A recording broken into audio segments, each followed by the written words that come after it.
اعوذ باللہ من الشیطان الرجیم بسم اللہ الرحمن الرحیم۔ نام کتاب دوستی حضرت علی علیہ السلام کی نظر میں، تالیف جعفر شیخ الاسلامی، ترجمہ شاہ مظاہر حسین، ناشر تنظیم المکاتب۔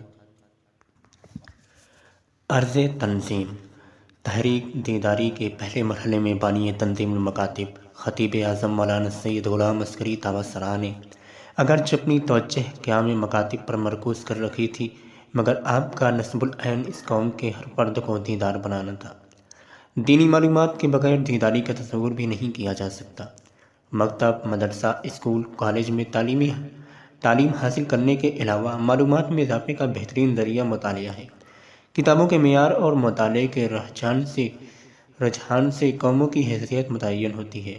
اسی لیے بانی تنظیم المکاتب نے روز اول نہ صرف یہ کہ مکاتب کے 7 شعبہ نشر اشاعت کو تنظیم المکاتب کے بنیادی اہداف میں شامل فرمایا، بلکہ قیام تنظیم المکاتب سے کافی عرصہ پہلے تنویر بک ڈیپو کے نام سے انہوں نے ایک نشریاتی ادارہ قائم کیا تھا، جس سے متعدد کتب بھی شائع ہوئیں، اور قیام تنظیم المکاتب کے بعد بانی تنظیم نے اس کو تنظیم المکاتب میں ضم کر دیا۔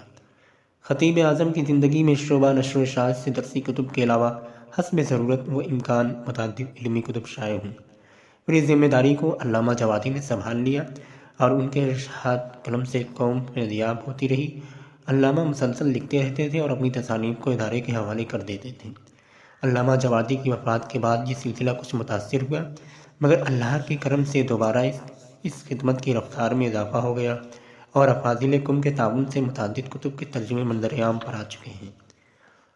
انتخاب و اشاعت کتب میں اس بات کا خیال رکھا جاتا ہے کہ ایک مومن کے لیے لازمی عقائد و احکام، تفسیر و علوم قرآن، حدیث و کلام، تاریخ و سیرت، اخلاق و تربیت جیسے تمام دینی موضوعات پر ہر سطح فکر کے لیے مواد فراہم ہو جائے۔ زیر نظر کتاب دوستی حضرت علیہ السلام کی نظر میں، ترجمہ دوستی در کلام امیر مومنین علی علیہ السلام بھی اسی سلسلے کی ایک کڑی ہے، جس کے مؤلف حجت الاسلام جعفر شیخ الاسلام ہی ہیں، جن کا شمار حوزہ علمیہ قم کے گراں قدر افاضل میں کیا جاتا ہے۔ امید ہے کہ اہل فکر و نظری ذخیرے سے بھرپور فائدہ اٹھائیں گے۔ اس کتاب کی اشاعت میں جن حضرات نے تعاون فرمایا، ہم ان کے شکر گزار ہیں۔ مترجم کتاب مولانا شاہ مظاہر حسین صاحب ہمارے خصوصی شکریہ کے مستحق ہیں، جن کی کاوشوں سے زیر نظر کتاب کی اشاعت کا شرف ہمیں حاصل ہو رہا ہے۔ والسلام، سید صفی حیدر، سیکریٹری، 24 ذی الحجۃ الحرام، 1427 ہجری۔ مقدمہ۔ انسان کی شخصیت کی تعمیر میں بہت سے امور کا دخل ہوتا ہے۔ انسان کے عادات و اطوار اس کے دوستوں کے طرف اشارہ کرتے ہیں اور اس کے ساتھ اٹھنے بیٹھنے والوں کا پتہ بتاتے ہیں، اس لیے کہ انسان اپنے دوستوں، ہم نشینوں اور اپنے ساتھیوں سے بہت کچھ حاصل کرتا ہے۔ اور اولین دن کا یہ عمل شعوری یا لاشعوری طور پر جاری رہتا ہے۔ اسلام بھی صحبت کے اثر اندازی کو قبول کرتا ہے، اور جناب سلیمان سے اس بات کے ثبوت میں ایک روایت ہے کہ کسی بھی شخص کے بارے میں اس وقت تک فیصلہ نہ کرو جب تک یہ نہ دیکھ لو کہ وہ کن لوگوں کے ساتھ اٹھتا بیٹھتا ہے، اس لیے کہ انسان اپنے دوست، احباب اور اپنی سوسائٹی سے پہچانا جاتا ہے۔ امیر المومنین علی بن ابی طالب السلام فرماتے ہیں، اگر تم کسی کے بارے میں فیصلہ نہیں کر پاتے اور اس کے دین کو نہیں پہچان پاتے تو اس کے ساتھیوں پر نظر کرو۔ اگر اس کے دوست دین خدا پر ہیں تو سمجھ لو کہ وہ بھی خدا ہی کے دین پر ہے، اور اگر اس کے ساتھی دین خدا سے بے بہرہ ہیں تو اس کو بھی دین خدا سے کوئی واسطہ نہیں ہے۔ سفینۃ البحار جلد 2 صفحہ 27، مادہ 2 بحر الانوار جلد 74 صفحہ 197۔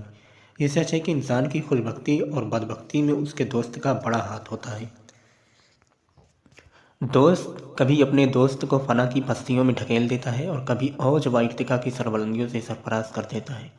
سورہ فرقان کی آیت نمبر 27 سے 29 تک کا مطالعہ کیجیے تو آپ کی سمجھ میں آ جائے گا کہ صراط مستقیم تک پہنچتا ہوا انسان شیطانی دوستوں کے پیدا کیے ہوئے وسوسوں کی وجہ سے کس طرح گمراہی کے غار میں جا گرتا ہے اور ہلاکت و بدبختی اس کا مقدر بن جاتی ہے۔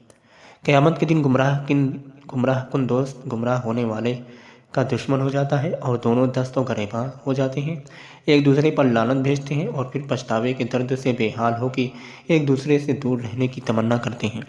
جس دن ظالم یہ کہتا ہوا اپنے ہاتھوں کو چبائے گا کہ کاش میں رسول کا ساتھ پکڑ کر انہی کے راستے پر چلا ہوتا، کاش میں نے فلاں کو اپنا دوست نہ بنایا ہوتا، اس نے تو مجھے ذکر خدا سے اس وقت بہکا دیا جب ذکر قرآن خود ہی میرے پاس آیا تھا، اور شیطان تو انسان کو ذلیل کرنے والا ہے ہی۔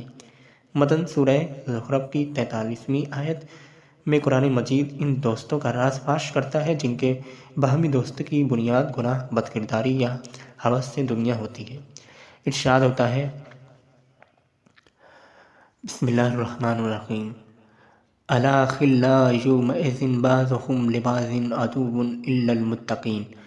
اس دن گہرے دوست ایک دوسرے کے دشمن ہو جائیں گے سوائے متقین کے، یعنی جن کی دوستی تقوی کی بنیاد پر ہوگی ان کی دوستی قیامت میں بھی اپنا رنگ دکھائے گی۔ یہ آیت روز قیامت کے حالات بیان کرتی ہے۔ بہت صاف لفظوں میں ارشاد ہوتا ہے کہ قیامت کے دن دوستی کا رشتہ بھی بڑا معتبر ہوگا، مگر وہ دوستی جو خدا کے لیے کی گئی ہے اور نام خدا پر کی گئی ہو، ورنہ دوستی اگر دنیا اور ہوس و دنیا کے لیے کی گئی ہے تو یہ دوستی دشمنی میں بدل جائے گی، اس لیے کہ اس دوستی کے طفیل میں ایک دوست نے دوسرے دوست کی بدبختی اور بیچارگی تک پہنچانے کے لیے اپنے دوست کی مدد کی ہے، اور آج اس کی سمجھ میں بات اچھی طرح آ گئی ہے کہ میری ہلاکت کا بڑا سبب میرا دوست ہے، اس لیے اب وہ اپنے دوست کو لعنت و ملامت کر رہا ہے۔ تو نے مجھے گمراہ کیا، تو نے مجھے اس امر کبیر کی طرف بلایا، تو نے دنیا کو سجا کے میرے سامنے پیش کیا، تو نے ہی بدکاریوں کی تشویق کی، ہاں تو نے ہی مجھے دھوکے میں رکھا اور مجھے غافل بنایا، تو نے مجھے نتیجے سے بے خبر رکھا۔ ہر دوست اپنے دوست سے اس طرح کی باتیں کرے گا۔ صرف صاحبان تقویٰ وہ ہوں گے جن کی دوستی قیامت میں بھی باقی رہے گی، بلکہ کچھ زیادہ ہی پائیدار ہوگی۔ اب یہ دوستی استقلال و دوام حاصل کر رہی ہوگی، اس لیے کہ یہ دوستی دین اور حیات جاویدانی کی بنیاد پر کی گئی تھی، اور قیامت میں اس کے اثرات کچھ زیادہ وضاحت کے ساتھ ظاہر ہوں گے اور دوستی کو مزید پائیدار بنائیں گے۔ اس لیے کہ دوست زندگی کے امور میں ایک دوسرے کے شریک کار ہوتے ہیں۔ دوستی اگر شر و فساد کی بنیاد پر ہو تو لازمی طور پر ایسے دوست ایک دوسرے کے جرم و گناہ کے شریک ہوں گے، اور اگر دوستی خیر و صلاح کی بنیاد پر ہو تو اس خیر و صلاح کی جزا میں بھی ایک دوسرے کے شریک ہوں گے۔ اب یہ بات قابل تعجب نہیں رہی کہ دوستی کی پہلی قسم دشمنی میں کیسے تبدیل ہوگی، اور دوستی کی دوسری قسم نے زیادہ پائیداری کیسے حاصل کر لی۔ تفسیر نمونہ جلد 21 صفحہ 110، تفسیر علی بن ابراہیم جلد 4 صفحہ 612۔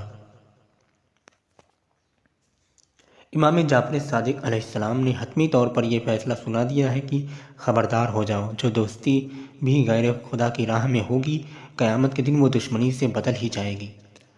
جو حضرات کسی کی مادی خوبیوں کو دیکھ کر اس کے عشق میں گرفتار ہو جاتے ہیں، ان کا عشق اور ان کی دوستی ناپائیدار ہوتی ہے، اس لیے کہ اگرچہ وہ ابتدا میں عشق کے دوام کا عہد کرتے ہیں، لیکن جب محبوب کی ذات سے مذکورہ بالا خوبی ختم ہو جاتی ہے تو ان کا عشق بھی ختم ہو جاتا ہے اور وفا کا جنازہ نکل جاتا ہے۔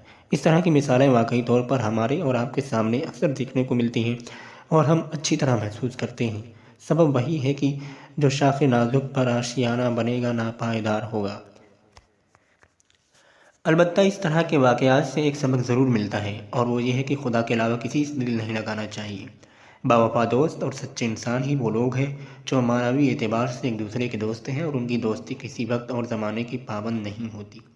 امارت و تنگ دستی، بڑھاپا اور جوانی، تندرستی اور بیماری، عزت اور ذلت جیسی چیزیں ان کی دوستی پر اثر نہیں ڈالا کرتی۔ یہاں تک کہ موت بھی ان دوستوں کو ایک دوسرے سے الگ نہیں کر سکتی، بلکہ ان کی دوستی تو مرنے کے بعد کچھ اور پائیدار ہو جاتی ہے، جیسا کہ آپ نے ابھی قرآن و حدیث کے آئینوں میں دیکھا۔ حضرت اسلام فرماتے ہیں، طوبیٰ لمن اخلص للہ عملہ و علمہ و حبہ و بغضہ و اخذہ و ترکہ و کلامہ و سمتہ۔ خوشحال اس کا جو خالص اللہ کے لیے عمل کرے، اس کا علم، اس کی محبت، اس کی نفرت، اس کا لینا، اس کا چھوڑنا، اس کی گفتگو اور اس کی خاموشی، سب کچھ اللہ کے لیے ہو۔ مذکورہ بالا روایت سے پتہ چلتا ہے کہ دوست کے انتخاب کے معاملے میں اسلام کتنا سخت گیر ہے، اور دوست کے انتخاب میں اسلام کس دقت نظری اور احتیاط کا مطالبہ کرتا ہے۔ قرآن اور معصومین علیہ السلام کی نظر میں سماجی زندگی کی بہت اہمیت ہے، اور سیاسیات و سماجیات جیسے مختلف علوم میں انسانی زندگی کی اہم ترین ضرورت ہے۔ ایک سماج کی تشکیل کی خواہش اور اجتماعی زندگی گزارنے کا جذبہ ہی تو انسان کو اس بات پر مجبور کرتا ہے کہ اپنی ضرورتوں کو پورا کرنے کے لیے وہ دوسروں سے دوستی کرے، ان سے کی بنیاد ڈالے اور اپنے سے ایک محبت بھرا سکون و آسائش کا ماحول تیار کرے۔ اس سلسلے میں جو سب سے زیادہ قابل توجہ بات ہے وہ یہ کہ انسان کو دوستی کے لیے آنکھ بند کر کے ہر کس و ناقص کا ہاتھ نہیں پکڑ لینا چاہیے۔ ضروری ہے کہ پہلے دوستی کا ہدف معین کیا جائے، پھر دوستی کی شرطیں طے کی جائیں، اور جن اشخاص میں دوستی کی شرطوں کو پورا کرنے کی صلاحیت ہو انہی کو اپنا دوست بنایا جائے اور انہی سے محبت کی جائے۔ یہ مجموعہ گلدستہ ہے 170 شاخوں کتابوں سے پھولوں کو چن کے میں نے 8 باغوں کا ایک تحفہ آپ کے لیے تیار کیا ہے۔ اس مجموعے میں بہت سی روایتوں کو بالخصوص مولائے کائنات کے اقوال جو دوستی کے حوالے سے نہج البلاغہ، غرور الحکم اور دوسری کتابوں میں ملے ہیں میں نے جمع کر دیے ہیں۔ امید ہے کہ ان حدیثوں کے مطالعے سے ہمارے دل روشن ہوں گے، جس کے نتیجے میں ہم دوستوں کا انتخاب کرنے میں انتہائی دقت نظر اور احتیاط سے کام لیں گے۔ میں اپنے مالک سے دعا کرتا ہوں کہ وہ ہمارے دلوں میں اہل بیت کی دوستی اور اپنے دوستوں کی دوستی کا چراغ روشن کریں اور ہمارے سینے ہمیشہ ان کی محبتوں کے نور سے جگمگاتے رہیں۔ آمین۔ جعفر شیخ الاسلامی۔